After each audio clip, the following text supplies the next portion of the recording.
장량 감경을 한 번 한다 하더라도 최소 징역 3년 6개월이 선고됩니다.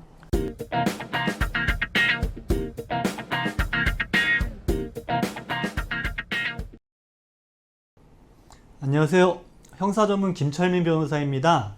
젊은 친구들에게 성범죄에 대한 경각심을 줘서 성범죄와 그 피해를 줄이는데 조금이나마 힘을 보태기 위해서 영상을 찍게 되었습니다. 일반인들에게는 다소 민망하고 거북한 내용들일 수도 있겠는데요. 영상의 주된 타겟층이 방황하는 비행청소년 또는 20대 초반의 젊은 친구들이니 양해 부탁드리겠습니다. 오늘 주제는 미성년자 성매매 알선입니다. 구체적인 범행 수법을 살펴보면 성매매할 미성년자들을 모집하여 채팅 어플에 성매매 광고를 하고 성매매 이후 그 대금을 미성년자들과 나눠 갖는 것입니다. 미성년자를 이용하여 돈을 버는 파렴치한 범죄이다 보니 우리가 간혹 영화에서 보는 것처럼 나이가 많고 험상궂은 아저씨들이 이런 범행을 하지 않을까 생각하는데요. 아닙니다. 오히려 10대 후반에서 20대 초반의 젊은 친구들이 이런 범행을 저지르고 있습니다. 그 이유를 곰곰이 생각해 보면 젊은 친구들끼리 자기들의 친분, 학교 선후배 관계가 되겠죠. 자기들의 친분을 통해서 성매매에 나서는 미성년자를 섭외하기 쉽다는 점, 그리고 채팅 어플을 통해서 손쉽게 범행이 가능하다 보니 별도의 투자나 비용이 필요 없다는 점 때문인 것 같습니다.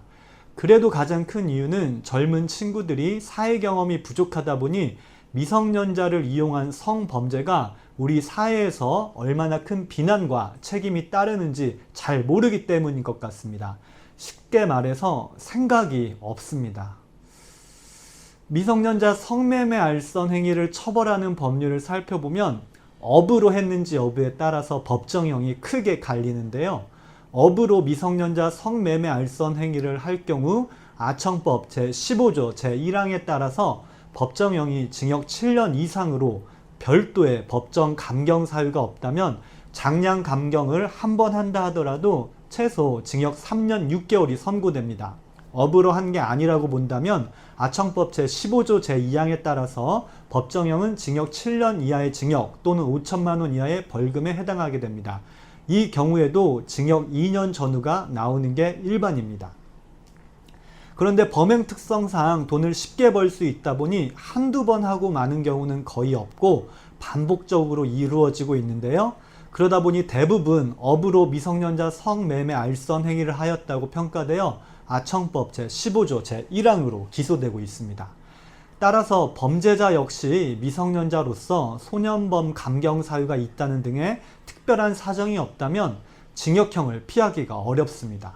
성매매에 나선 미성년자들은 아직 판단 능력이 부족한 청소년들이다 보니 동범죄에서 성매매 공범이 아닌 피해자로 분류되고 있습니다. 경찰 역시 주로 어떤 채팅 어플을 통해서 이러한 범죄가 이루어지고 있는지 잘 알고 있고 또 모니터링도 하고 있습니다. 그리고 성매매에 나선 미성년자들의 친구나 부모님들을 통해 발각이 쉽게 되다 보니 동범행은 오래가지 않아서 금방 꼬리가 밟히게 됩니다.